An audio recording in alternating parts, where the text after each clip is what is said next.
Hey friends, welcome to an online Sunday service with Red Deer Lake United Church. My name is Nick, I am the minister here, and this is Red Deer Lake United Church. We are an affirming church that gratefully gathers on Treaty 7 land here in the southwest corner of Calgary, Alberta. And what we are all about is finding in the way of Jesus a new way to be human and alive in this world. This way connected to God, each other, and ourselves. This way of life that's rooted in those values of spirituality, community, love, and justice. This way of life that transforms us so we can go out and help transform the world, turning it into one where everybody has enough and everyone has a place. Yeah, that is who we are. That is what we are all about. And this is our Sunday service.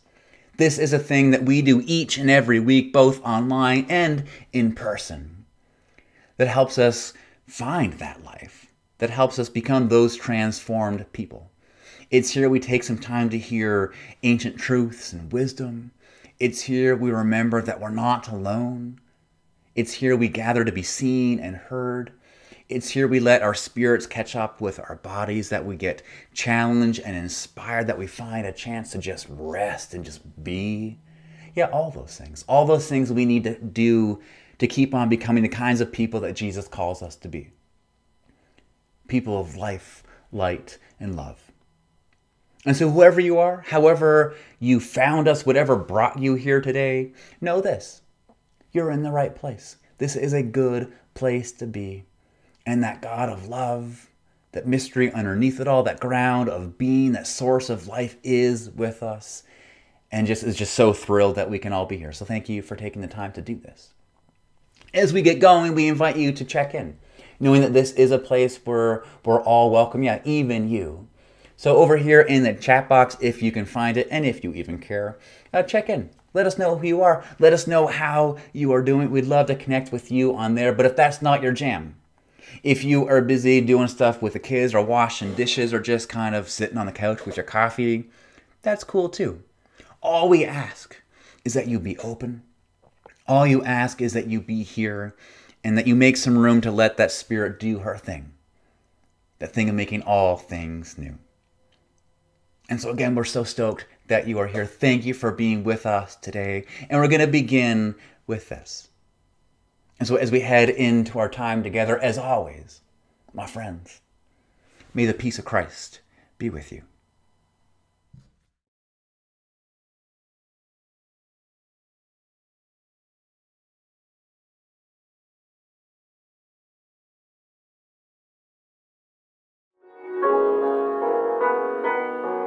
Creator God, you give us life, your image formed within our souls.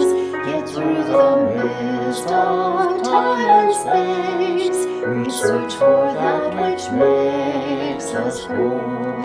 Through hands that paint majestic skies, and voices chanting melody, with words that reach beyond the page, we comprehend your mystery.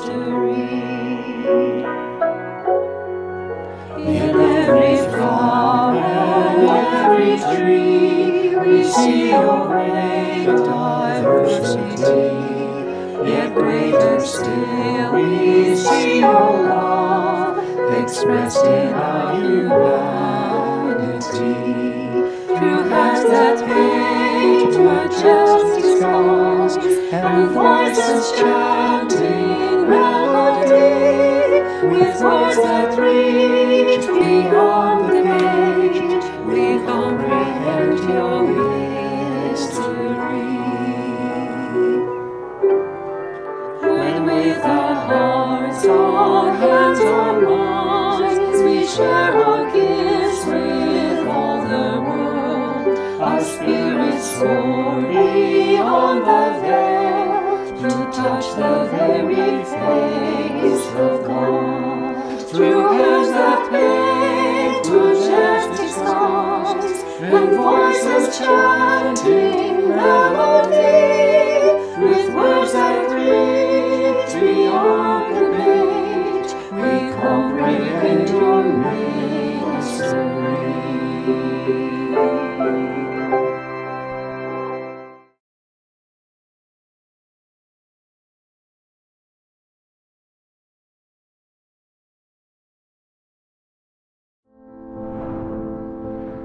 I was 6 years old when they took me to a residential school. I remember the day walking toward that school with my mother, and it was a silent walk, and I was so afraid. 20 or 30 little kids herded into the showers, and then your body being painted in white liquid of some kind, your hair cropped and then doused in kerosene. And that was pretty traumatizing. The school held roughly 220 people, half boys, half girls, and we were segregated. If I was caught waving at my sister, there'd be a punishment for it. And so as a result of that segregation, I never really learned any social skills that young people should be learning as they grow up. From a religious and spiritual perspective, of course, the churches lobbied hard to convert Indigenous people, Aboriginal people. They said that we were heathen and pagan. They targeted language in those things we had learned through all of millennia to know where we came from, to know who we were, as something that had to be eliminated. Before that time, I lived in a place called Guayastams. They call it Guilford Island now. We harvested from the forest all of the animals that we needed to provide us sustenance.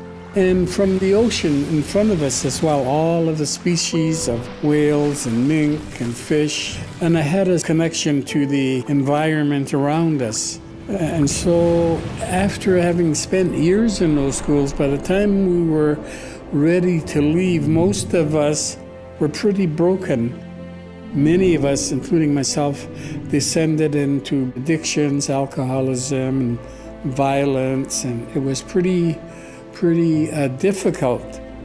Those schools lasted for over 100 years. There were over 150,000 little children. And the last school that closed in Canada was in 1996 in Saskatchewan.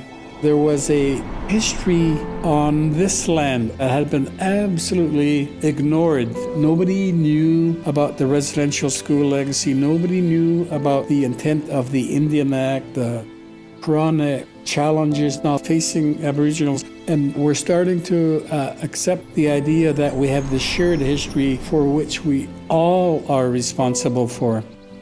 When the Truth and Reconciliation Commission report was submitted, I was in the room when Justice Murray Sinclair, the chair of the commission, denounced Canada.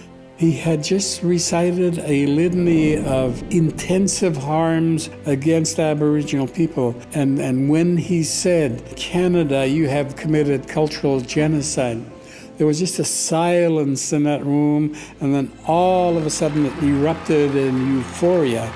We said, survivors want an apology from the Prime Minister in the House of Commons.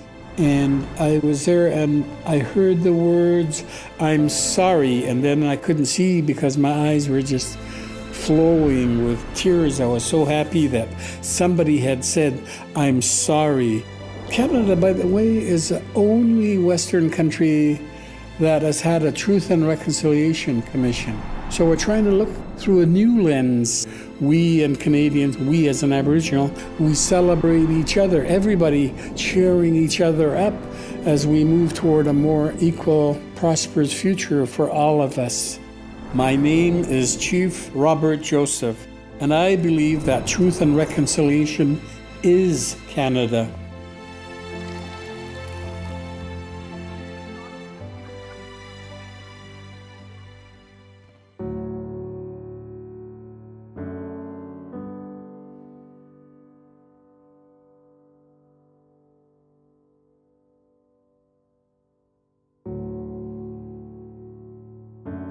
So as we honor truth and reconciliation, let's say this prayer together.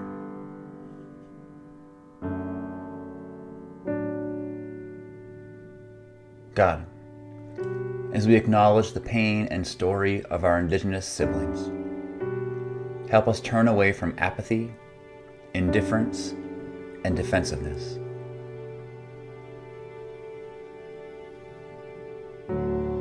May we lament the evils of residential schools, the culture that's been lost, the children who are missing, and the trauma survivors endure.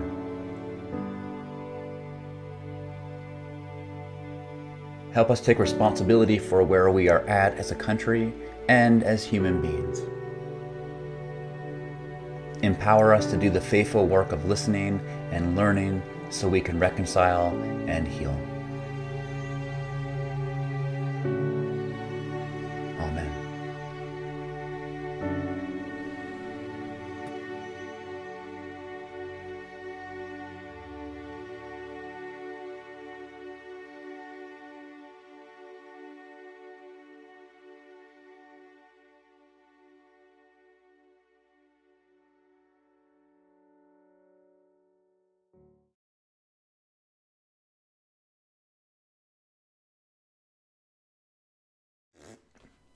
God be with you. So for today's sermon, what we're going to do is look at a story in the Bible. But this story, we got to name something about it even before we begin. Because this is one of those stories that says it's about one thing, when in actuality, it's about another thing. Yeah, anyone know those kinds of stories? I'm sure we've all experienced this. Maybe we're reading a book or we're watching a movie, and at first it seems to be about this. But then as we take it all in and we sit with it, we begin to realize that, oh, this isn't about that. This is about this. Yeah, this is one of those stories. Even though it says it's a story about divorce, in actuality, it's a story about something else altogether. It's a story about the one thing that we have to remember and take into account when we think about our relationships, or we think about how our world should work, or how our world needs to be ordered and established. It's a story about the kinds of practices and policies that we need to have. Even though it says it's a story about divorce, in actuality, this is a story about the guiding universal principle that needs to inform us and our universe if we're ever going to try to have that life that Jesus calls the kingdom. This world that hums with reverence, where everyone has enough and everyone has a place. This is a story about the guiding principle that we need to embody and practice in order to get there. Are you with me? Yeah, it's a story about that. And the story, you can find it in the Gospel, where is it? According to Mark. You can find it right here if you want to read along. And the story starts off with a bunch of religious scholars and politicians and church leaders coming up to Jesus and asking him when it would be lawful, when it would be right, under what grounds would it be okay for a man to divorce a woman. Now, this was a hot topic in Jesus' day. This was contested. There were all kinds of people arguing about this. And they were arguing about it because when you look to Scripture, when you look to the tradition, there was actually no clear answer. And so it was up to religious scholars and politicians and church leaders to kind of think, well, okay, well, if we believe this, and Scripture says this, well, then this is when it will be lawful for someone to get a divorce. And so debating about that, there are two main sides to it. Both saw divorce as okay. It was just the circumstances, the grounds that were being debated. And so wanting to know what Jesus would think, wanting to know which side he would fall on, they go up and ask him what his policy would be. They go up and ask him, when would it be lawful? Under what grounds? When would it be okay? But instead of choosing sides, and this is where the story gets super interesting. Instead of being like, oh, I'm over in this camp or I'm over in this camp and here's when it will be okay, Jesus says, well, it isn't okay. Never get divorced. It's not allowed. And this is where we get that line that we hear at way too many weddings that says, don't separate what God has put together. Yeah, maybe you've heard that line. Yeah, that's from Jesus.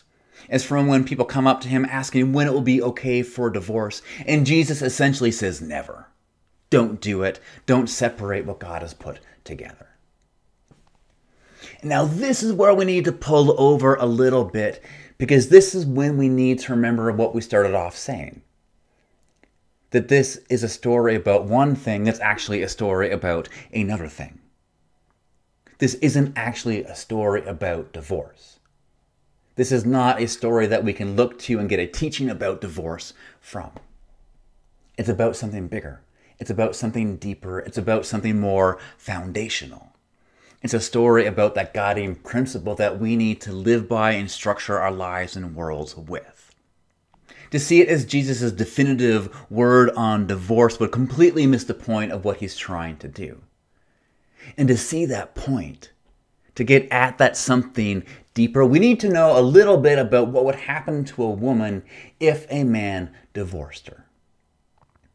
Because if a man was allowed to divorce a woman, chances are that because at this time a woman's purpose, her sole purpose, was to be a wife and a mother, and being divorced would clearly show to everybody else that she's not able to fulfill that purpose, that role, that responsibility, then she'd be seen as useless and valueless.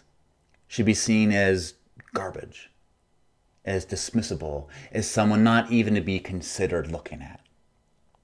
Which was a big deal because, again, at this time, women weren't really allowed to work. And that made it hard for women to be independent. That made it hard for them to have agency. That made it really difficult for them to create a life separate from a man.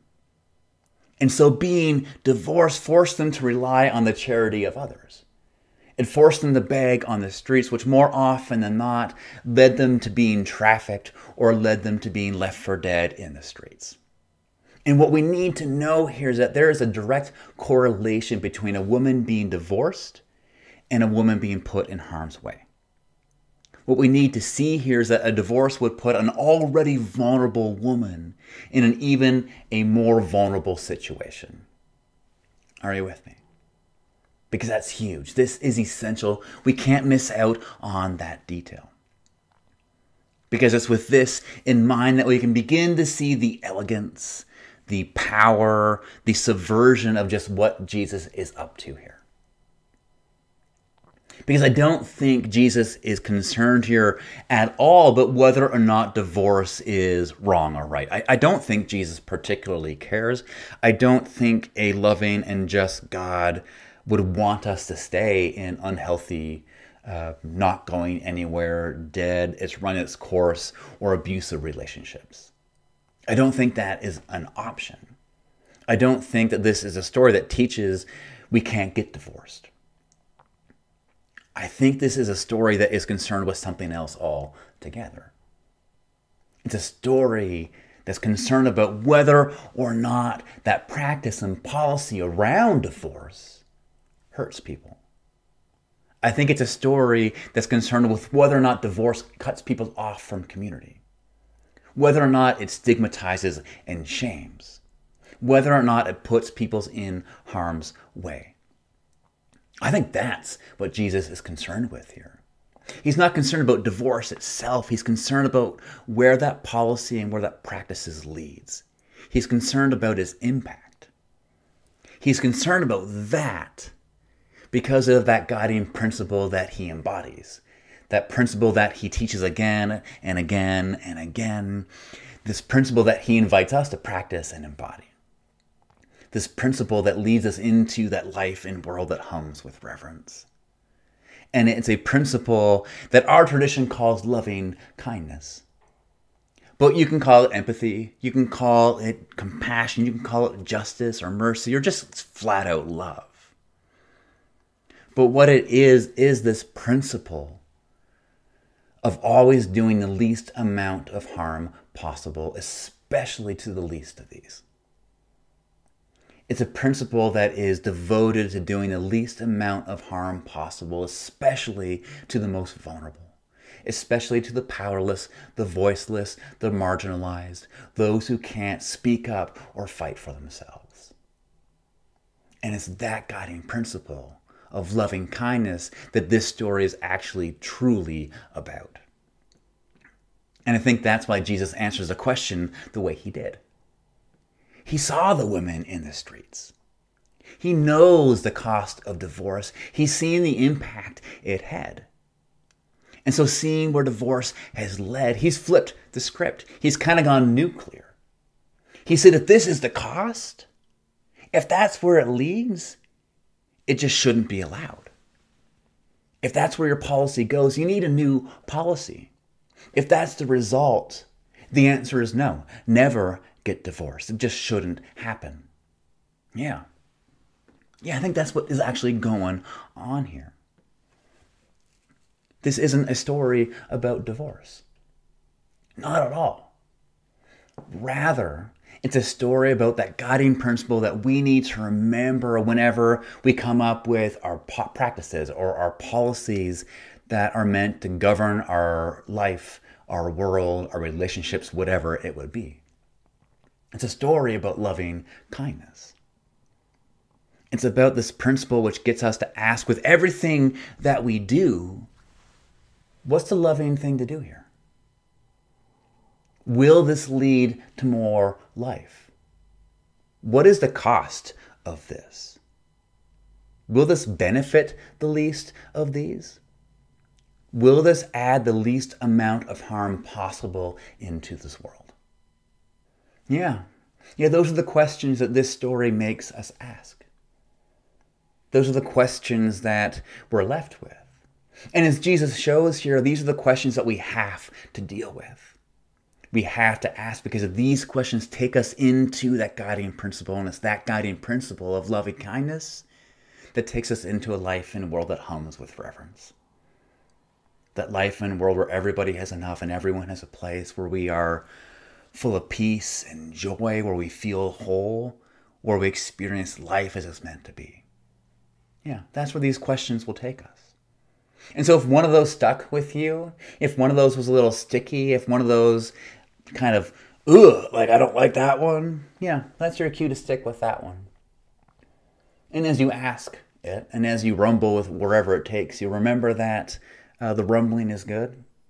Sometimes it's meant to hurt and it's meant to be uncomfortable because liberation is always disruptive.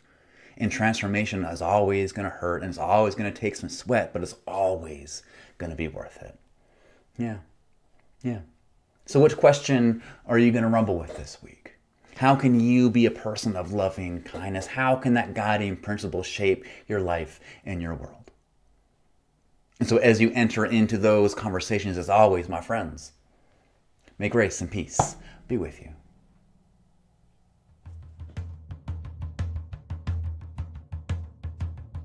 Christ before me, Christ behind me, Christ above me and below.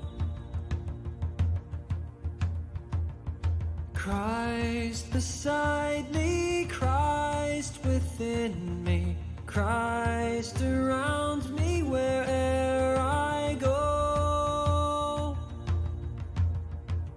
Everything is sacred, everything is blessed, everyone made worthy to find their holy rest.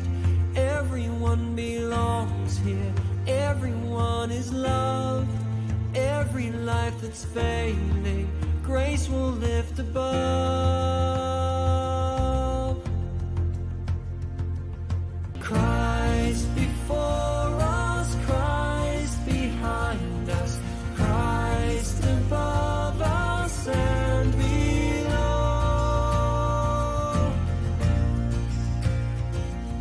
Christ beside us, Christ within us, Christ around us wherever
So one of the things we do here every Sunday service is we take some time to pray.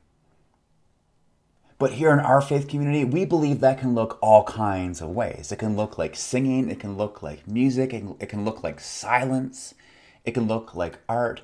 It really doesn't matter what it looks like, as long as it opens us up. Because that's really what prayer is. It's taking some time to open ourselves up to that Spirit, that presence of God, that Spirit that makes all things new. It's letting her in so she can go to work in us and around us and through us. And today for our prayer time, we're going to take some time to just listen, to be still, to be quiet, and just listen to the words that God speaks to all of us. And so as we head into our prayer time, I invite you just to be still, to sit down, to pause from whatever it is that you happen to be doing, and lean into this. To be quiet and listen to these words that God speaks to every single one of us. And so may you open up. May you let her in, and may you listen to these words that God is saying to you. So my friends, let's pray together.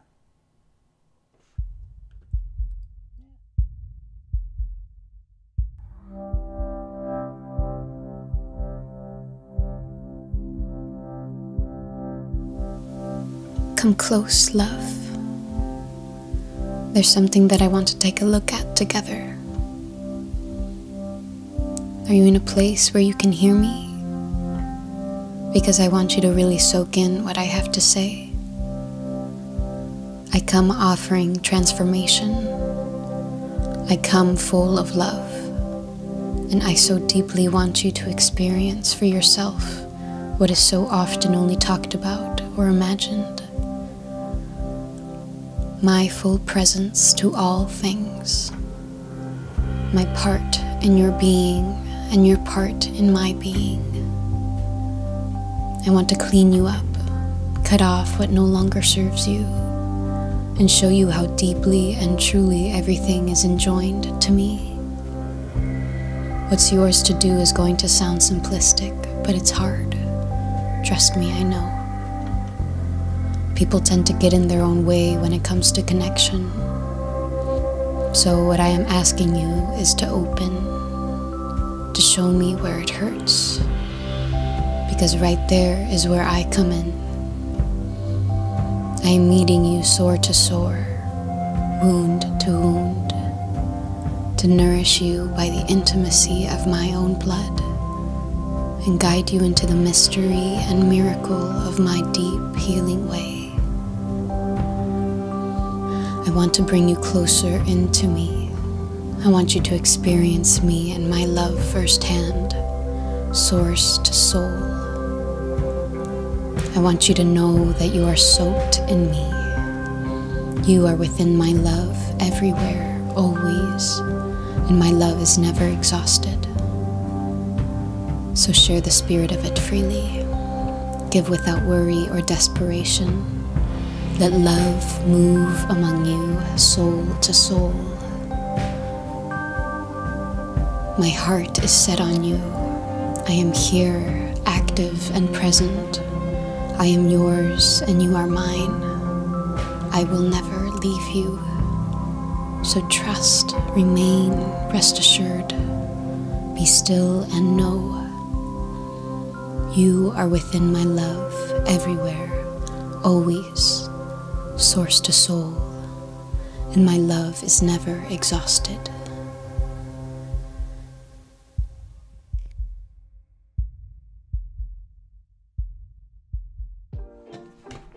All right, friends, that is everything for today's service.